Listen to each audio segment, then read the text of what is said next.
Eu sou a professora Lilian Maria Moser. Eu vou trabalhar nesse momento de encontro no GT Gênero Feminino e Trabalho.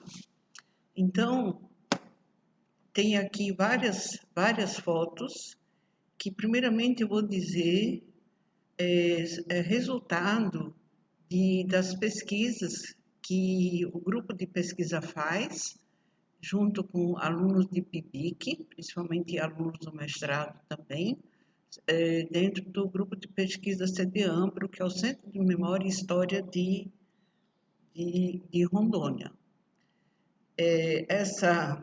E aqui a gente trabalha eu trabalho com a questão da colonização, principalmente os impactos que a colonização traz ou trouxe, né? Isso começou ainda no período do mestrado e continuou no doutorado, e onde depois eu estendi a pesquisa para trabalhar a questão da mulher, o impacto, a participação da mulher nessa colonização, principalmente nos grandes projetos.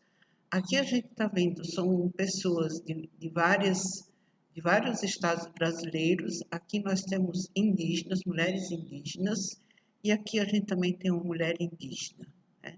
Então tem uma diversidade bastante grande dentro desse cenário da pesquisa. Eu inicio a palavra com o título "Eu não trabalho, ajudo meu marido", que mais frequentemente nós escutamos quando a gente pergunta para a mulher, isso pode ser no comércio, em qualquer lugar, e onde a mulher diz assim: eu não trabalho, eu ajudo meu marido. E aí vem uma série de questionamentos: o que significa trabalho, né? O que se entende por trabalho? E onde nós temos vários conceitos, e onde eu vou me basear em Karl Marx, num texto de Fernanda Mateus, que trabalha essa questão sobre a questão da mulher, as relações de trabalho, e principalmente homem e mulher. E o trabalho geralmente é visto, né? O trabalho tem valor quando ele é visto como produção. Ele tem que dar um retorno. Caso contrário, não é considerado trabalho. E quando se trata sobre a questão da mulher, principalmente as mulheres, e as mulheres simples, quer seja do campo, quer seja das periferias, se ela não produzir, não tem um trabalho fora de casa, um salário, é considerado obrigação dela. E onde a Fernanda Mateus, ela divide em 5 etapas a questão do trabalho, só vou dar uma ideia. E a primeira etapa, ela divide, onde ela aborda a questão das sociedades primitivas, ditas primitivas, onde era uma divisão sexual do trabalho, que cabia à mulher e o que cabia ao homem. O homem ia para a caça, provia a questão do alimento, e a mulher cuidava dos filhos, vista a questão da amamentação, todo o período da gravidez e assim por diante. E onde, vamos dizer assim, se torna um trabalho, não vamos dizer que não havia exploração, não é nesse nível que eu vou trabalhar nessa primeira etapa. Mas a mulher, ela previa também a alimentação, tanto assim que a agricultura nasce com ela, porque ela vai observando, né, a questão da semente, a germinação, até a colheita. E ela que domestica também vários alimentos. Só que isso não é reconhecido.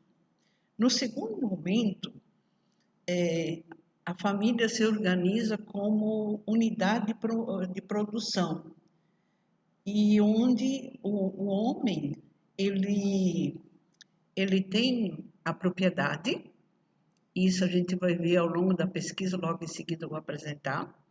Ele é dono da propriedade, ele é dono da terra, de todas as coisas que estão nessa terra, e ele também é dono da mulher e dos filhos. A mulher se torna propriedade dele. E pelo fato dela ser propriedade dele, ele tem o poder, né? E onde a gente tem a sociedade patriarcal. E Fernanda Mateus, ela cita, vamos dizer assim, um mandamento, né? Onde diz que não pode cobiçar a mulher do próximo. Mas isso se encontra em Êxodo 20:17, que diz o seguinte: não cobiçarás a casa de teu próximo, não desejarás sua mulher, nem seu servo, nem sua serva, nem seu boi, nem seu jumento, nem coisa alguma que pertence ao teu próximo.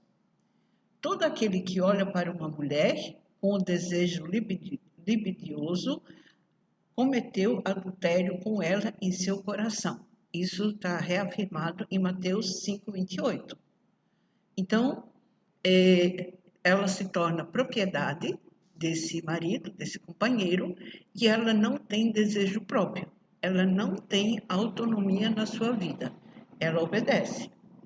No terceiro momento, nós temos já o desenvolvimento da indústria, e onde a mulher também se lança no mercado e ela é assalariada, né? Então, tem todo o rompimento com a sociedade patriarcal, da agricultura, aliás, da agricultura patriarcal, onde nós temos migrações intensas, o inchamento das cidades e assim por diante, né? A formação dos centros urbanos. E a mulher, ela se torna unidade de consumo, né? Ela não é vista como uma pessoa, ela é alguém que pode consumir. E é onde também as crianças são consideradas também mão de obra barata, e elas vão também consumir, elas vão ter um trabalho. Então, ela começa a fazer parte, com o quarto momento, ela começa a fazer parte da massa dos trabalhadores, ela e as crianças, né? E também são pensadas pelo capitalismo como força de trabalho, como uma força de trabalho barata, né? E vamos dizer assim, nesse cenário, nesse conjunto de modernidade, no sentido de sai do campo e vai para a cidade, e ela começa a perceber, tomar consciência da sua situação como pessoa, como mulher, e onde ela se sente explorada, né? Isso a gente vai vendo vários movimentos feministas que acontecem no século XIX ou no início do século XX, onde a mulher trabalhadora, o trabalho assalariado, ela toma consciência da sua condição de explorada, porque ela é vista como força de trabalho, ela e as crianças, né? Dentro desse conjunto que a Fernanda Mateus coloca no quinto momento, essa condição, né, que vem vindo desde a sociedade antiga, né, e chega até na sociedade capitalista, na sociedade industrial e pós-indústria também, quando há todo esse desenvolvimento, o que a mulher percebe e o que a sociedade vê? A mulher, ela é inserida no trabalho, ela luta pela sua emancipação, né? Só que o trabalho dela é convertido em objeto de exploração. Por que é convertido em objeto de exploração? Porque aí você tem diferenças de trabalhos, diferenças de salários, né? Então, diferenças entre homens e mulheres, as diferenças salariais entre a mulher negra e a mulher branca, também as diferenças entre a questão do próprio atendimento da saúde. Então, nós temos quer dizer, se criou uma sociedade moderna. Dentro dessa sociedade moderna, nós mulheres acreditamos que estamos dentro do mercado de trabalho, estamos dentro de uma emancipação. No entanto, continuamos, né, sendo novamente explorada, e principalmente a mulher negra. A mulher indígena, pelo fato dela pertencer a um grupo étnico, ela ainda se reserva de algumas questões pelo fato da própria cultura, mas ela também sofre as interferências da sociedade industrial ou da sociedade moderna, né? O que nós temos, né, dentro disso tudo? Nós temos 3 tipos de mulheres, vamos dizer assim: a mulher branca, não indígena, a mulher indígena e a mulher negra, certo? Dentro dessas 3 classes, ou dentro desses 3 grupos étnicos, se tem várias diferenças, né? Na questão da saúde, há pouco avanço na questão da mulher negra, tanto assim que a mortalidade do número maior sempre cai com a mulher negra. A mulher indígena ainda não se tem um trabalho nessa questão da saúde, no sentido de ter uma atenção especial. E pelo fato dela pertencer a um grupo étnico, o que acontece? Ela tem vergonha de se consultar com um médico homem, né? O que se tem em comum com esse grupo de 3 tipos de mulheres? Primeiro, o domínio sobre o corpo e a liberdade da mulher acontece nos 3 grupos. O segundo, a mulher cabe às tarefas da casa e da educação dos filhos. Isso cabe de uma forma, vamos dizer, universal. As decisões na casa ou na sua propriedade, que quer seja no campo, ou também sobre a questão do salário, quando a mulher assalariada, trabalhadora assalariada, quem tem a última palavra, quem decide e toma as iniciativas é o homem, é o companheiro. Sempre as decisões são tomadas pelo companheiro. Uma outra questão, a sua submissão e dominação do homem sobre a mulher. Ele que manda, né?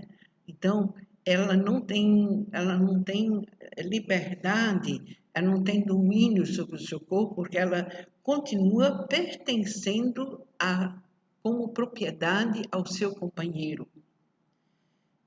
O sentimento de propriedade do homem sobre a mulher, a dominação não caracteriza tudo. A mulher, como propriedade, proporciona uma segurança na produção, na economia da família.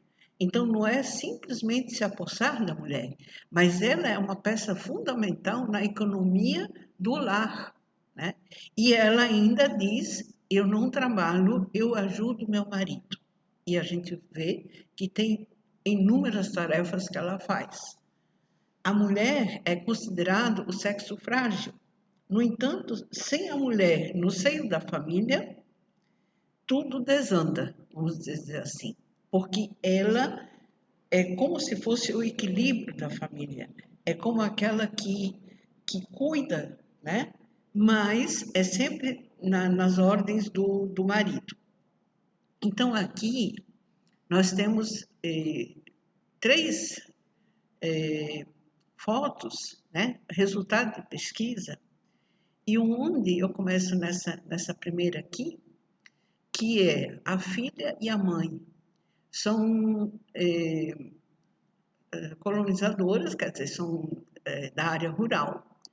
Ela é esposa do seu Nivaldo e ela é analfabeta, né? E aqui ela teve a oportunidade de, dentro da história de vida, dizer o que ela faz, né? O que ela fez.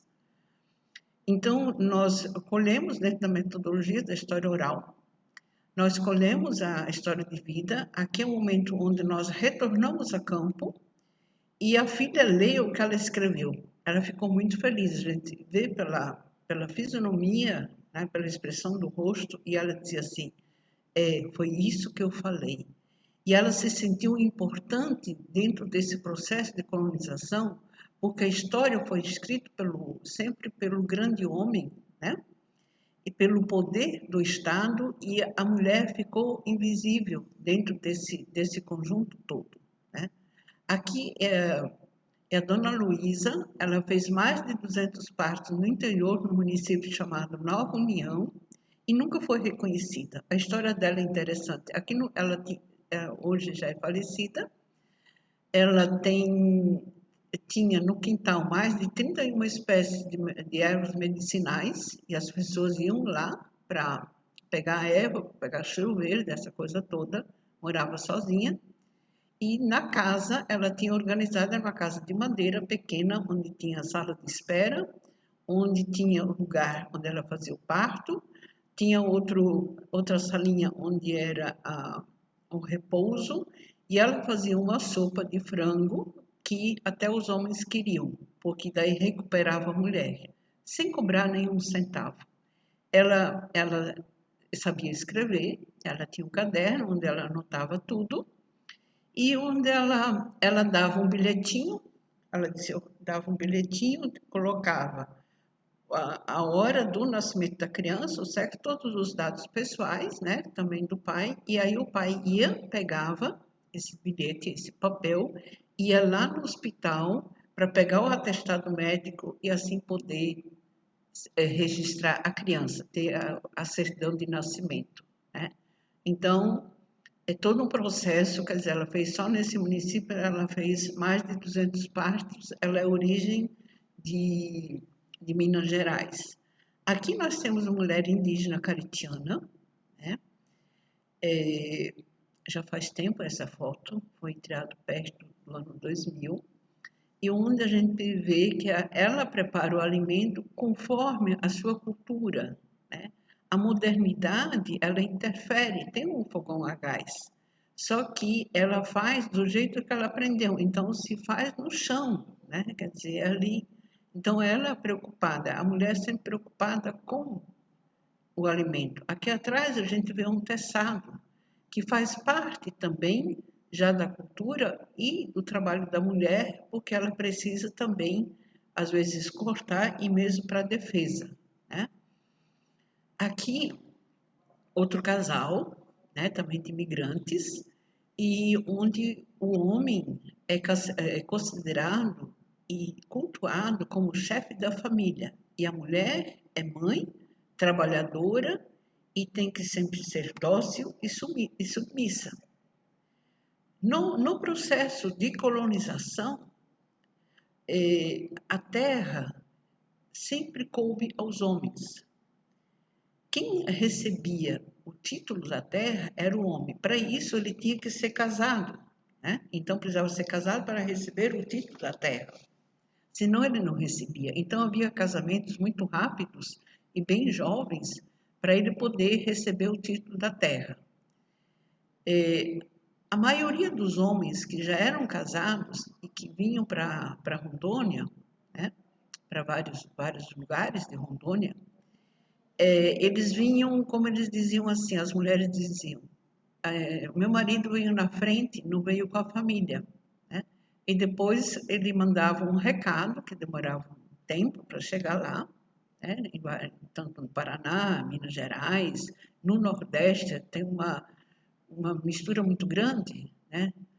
E dizia, olha mulher, aqui está tudo bem, você pode vir com as crianças. Então, qual era o sonho do homem? Era ter um lote para plantar, a terra para plantar. Era um sonho para ser rico, para ser, vamos dizer assim, ter muita terra para a família, né? E, nesse sentido, a mulher, né?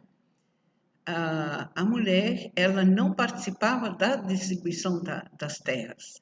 o financiamento era dado sempre no nome dos homens, né? Muitas mulheres não tinham origem rural, mas ela tinha que trabalhar na roça, sabendo ou não sabendo, né? No entanto, ajudar o marido na roça, na maioria das vezes, era condição e obrigação, que é uma questão imposta que vem já há muitos anos. Então, aqui nós temos o exemplo da dona Dolvina, lá de Nova União, que fica no interior, né? Quando o homem dizia assim, olha, a gente já tem uma casa, a gente já tem terra para plantar e você pode vir com os meninos. Ela vinha. Qual era o sonho da mulher?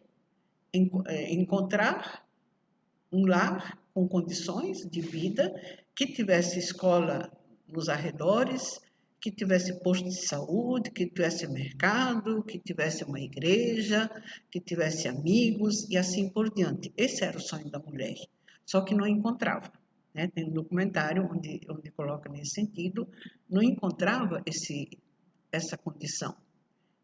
Era no meio do mato, era um barraco, e lá a mulher ia com os filhos, né? Isso aqui já foi. E onde nós colhemos algumas questões, algumas coisas que as mulheres falam, né? Então aqui tem uma entrevistada que nos concedeu, dentro da história de vida, diz o seguinte: quando meu marido adoeceu, tive que trabalhar na roça. Rocei uma terra que o barro dificultava o trabalho. Tive que trabalhar com as mãos. Pedi para o vizinho meu me ajudar e ler como fazer para tudo dar certinho. E eu consegui tudo o que eu plantei. Vingou, foram 5 alqueires. Depois ele sarou e continuou a trabalhar. Imagine uma mãe de 10 filhos trabalhar na roça e levar comida, subir serra com um menino de 12 anos porque não tinha quem cuidasse. Ele nunca gostou de cuidar de mim, de menino. Tinha hora que eu chegava sem um pingo de sangue, eu me sentava e caía. Esta mesma colaboradora nossa, ela disse que ela não era de origem rural. Ela chegava da roça e ela tinha que primeiro tomar de conta do marido.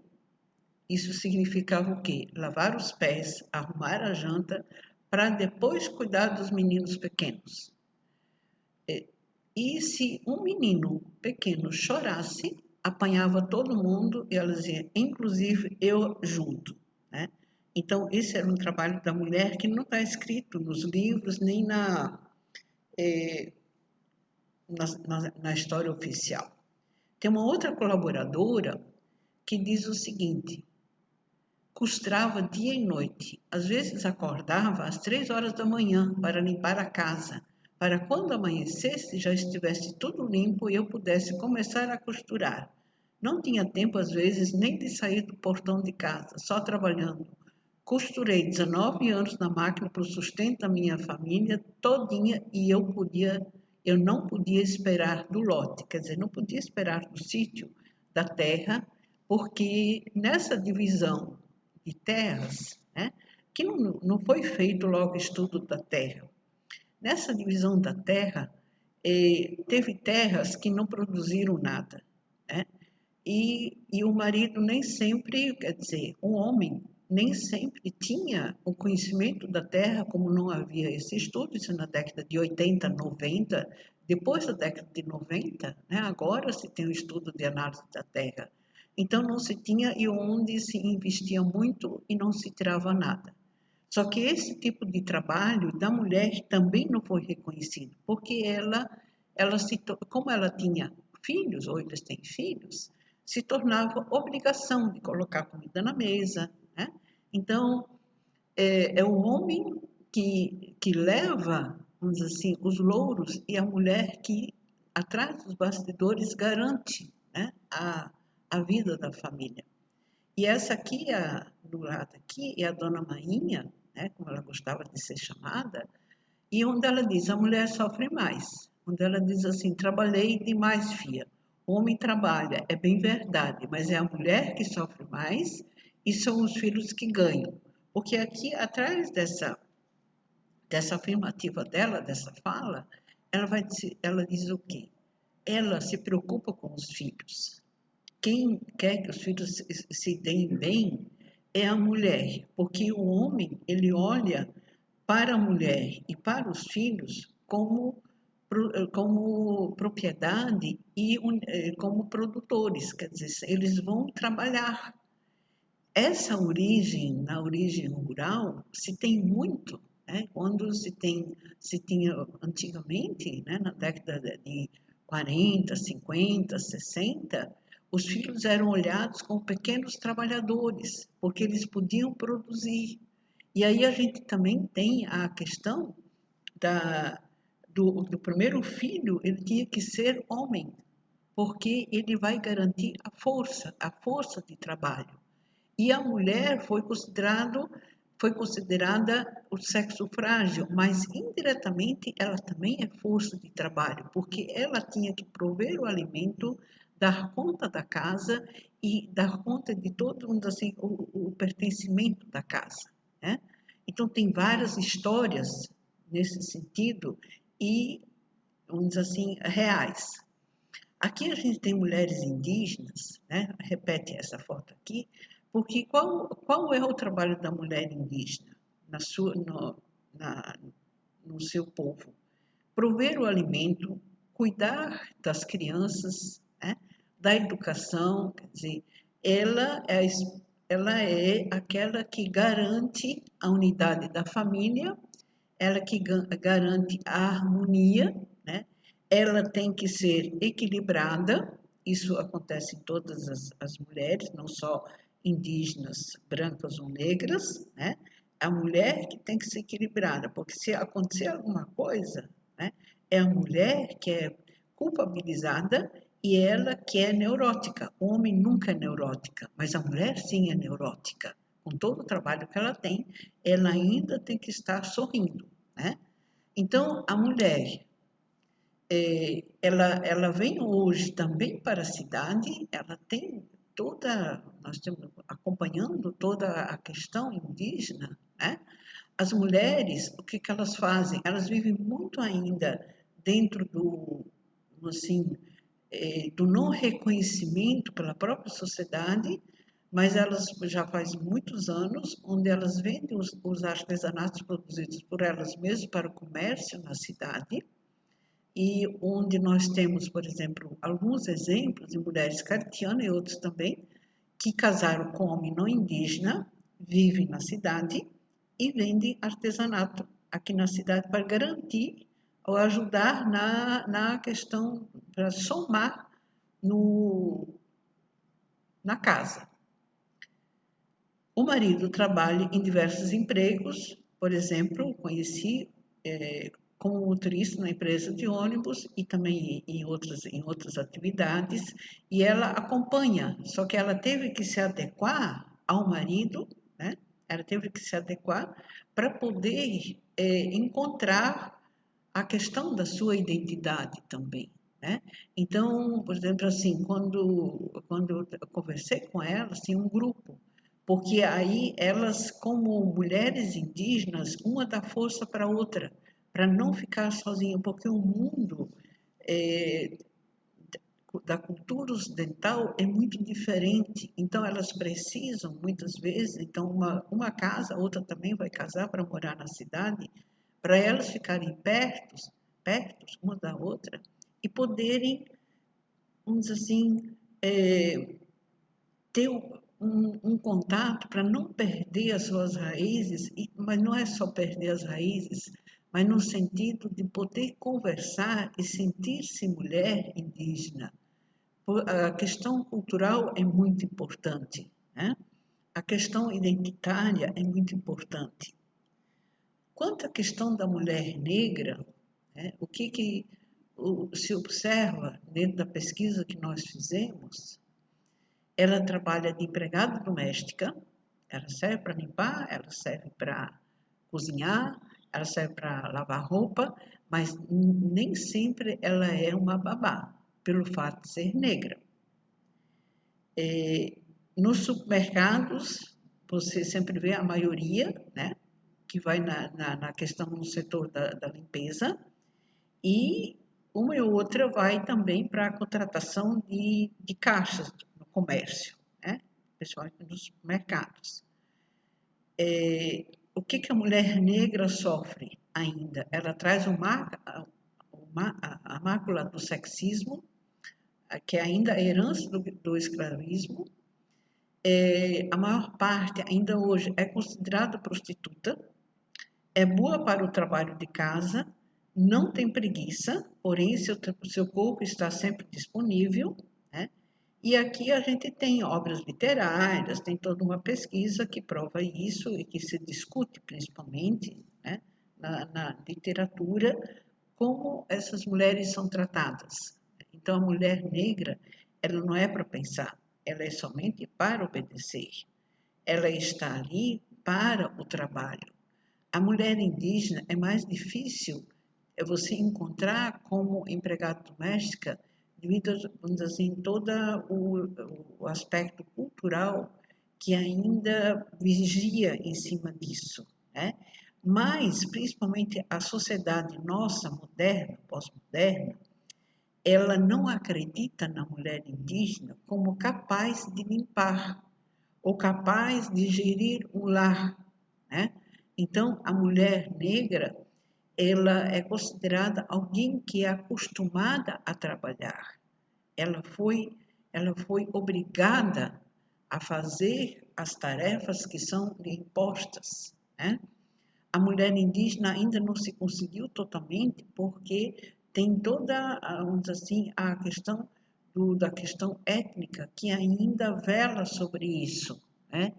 Mas não vamos dizer, nós também não temos dados sobre isso, mas não vamos dizer que não há casos que poderão existir da mulher indígena também ser empregada doméstica. Indo para a questão dos padrões de beleza, né? Então nós temos uma ditadura da beleza ocidental. Qual é a ditadura? Tem que ser branca, loira e magra e alta. Nos salões de beleza, nós fizemos através de um trabalho de projeto de extensão, de pesquisa e extensão, onde nós trabalhamos com grupos de mulheres da periferia e onde os salões de beleza, eles expõem figuras, banners, cartazes e modelos voltados para os padrões ocidentais. Então, na periferia, onde a maior parte é negra, nós temos salões com cabelos alisados, né? Para que as mulheres, então, também copiem esse modelo. Então, dentro desse grupo que nós trabalhamos, teve vários problemas, né? Porque ninguém queria ser negra. Porém, na atualidade, né? Por exemplo, nós acompanhando hoje, o que a gente tem? Uma propaganda para os cacheados, para o cabelo cacheado. Mas isso não significa muita coisa, porque não valoriza o valor da mulher negra, que é inteligente, que é líder, que é capaz de propor transformações estruturais na sociedade, né? Então, os movimentos, dentro do movimento negro, nós percebemos isso. Há prova que a mulher negra, nos movimentos, ela luta contra essa ditadura do trabalho, de ser reconhecida como negra, de ser reconhecida como bela, não precisa alisar e nem ficar branca, né? Aqui nós temos alguns exemplos, né? Por exemplo, aqui aquilo que eu falei, o modelo de salão de beleza, né? Onde você tem sempre mulheres esguias e o cabelo bem alisado, né? E loiro. E aqui é onde nós fizemos uma oficina, né? E um cabeleireiro, ele foi o nosso, assim, o nosso companheiro de pesquisa e principalmente de aplicação, onde ele ensinou como é que poderia se trabalhar o cabelo afro, né? De forma simples, sem ser caro. E é uma aluna nossa que fazia parte do projeto diz assim: para ser negra não é preciso possuir apenas o biotipo característico.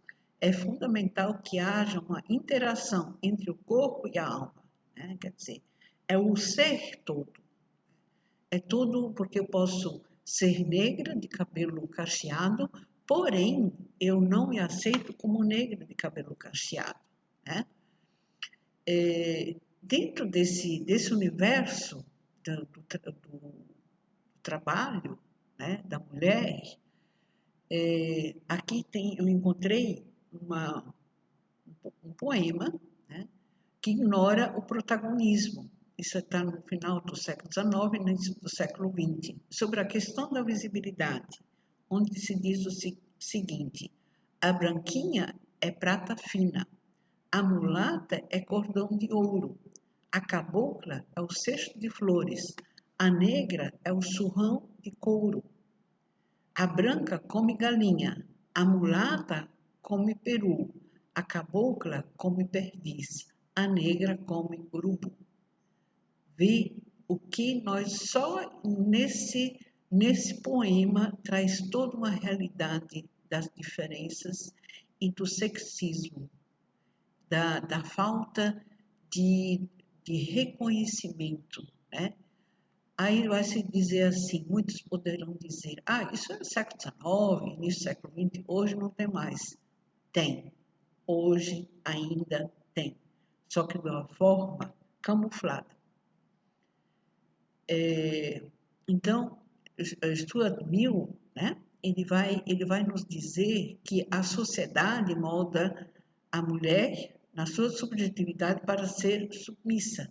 Como Simone de Beauvoir, ela vai também afirma que ninguém nasce mulher. Essa mulher vai sendo construída de acordo com o modelo da sociedade. Então, na área rural, isso ainda eu digo hoje, porque eu visito muito a área rural, né? Tem lugares que a mulher ela não recebe a pessoa que vem bater na porta da casa, ela chama o marido ou chama o filho mais velho, né? Porque ela foi moldada para ser submissa, obediente, fiel, trabalhadeira, como eles falam, e deveria ter somente qualidades, a bem prendada, né? Então ela tem que saber tudo, ela tem que fazer tudo. A sua identidade é um modelo masculino, isso nós temos não só na mulher não indígena, mas na mulher indígena, na mulher negra, em todas as mulheres, o modelo masculino, a ocupação é o trabalho intenso, a liberdade, trabalho e cuidar da casa, filhos, alimentação, educação e ajudar o marido, que não é trabalho, né? Isso ali é a obrigação da mulher. Ela não trabalha, ela tem que ajudar o marido. Quer dizer, a mulher que vai para trabalhar na fábrica, vai trabalhar de empregada doméstica, vai ganhar, ou melhor falando, a mulher assalariada, ela trabalha e ainda ajuda em casa, ajuda o marido, quer dizer, ela faz tudo em casa, mas esse período que ela fica em casa não é considerado trabalho. E o salário que ela ganha não é dela, né? Porque ela vai investir ou ela vai dar conta de prover todas as necessidades da família, certo? E ainda não é reconhecida como trabalhadora, né? A sua missão é exemplo, matriarca, porque era responsável, mas não reconhecida, né? Então, nós temos vários exemplos. Ainda hoje, quando a mulher é sozinha com os filhos, ainda vai dizer assim, ela precisa arranjar um marido para ser uma família. E aí Marx se pergunta, o que é uma mulher? O que é um escravo negro? Um homem de raça negra. Essa explicação é tão boa quanto a outra. Um negro é um negro. Ele se torna um escravo somente em certas relações, que é principalmente na relação de produção, né? Que vai trabalhando. E aí, parafraseando, o que é uma mulher subordinada? É uma fêmea da espécie humana. Essa explicação é tão boa quanto a outra. A mulher é uma mulher, ela se torna uma doméstica, uma esposa, um objeto, uma coelhinha, uma prostituta ou um ditafone, humano somente em certas relações, né? Isso a gente tem Gayle Ruan, antropóloga feminista norte-americana. Nós teríamos muitas outras questões para falar, mas o tempo é limitado, né? O que a gente vê aqui são as referências, o que nós detectamos dentro disso é toda na pesquisa que é feita, né, que foi feito já há alguns anos, e a mulher continua ainda vista como uma mulher que precisa produzir, a mulher que precisa ser forte, que precisa estar junto da família, né? Que precisa trabalhar para poder sustentar-se e sustentar a sua família. No entanto, ela ainda não é reconhecida dentro disso tudo, né? Assim, eu agradeço por esse espaço e poderemos nos encontrar, ou quem gostaria de fazer uma pergunta, então haverá espaço para isso. Boa tarde.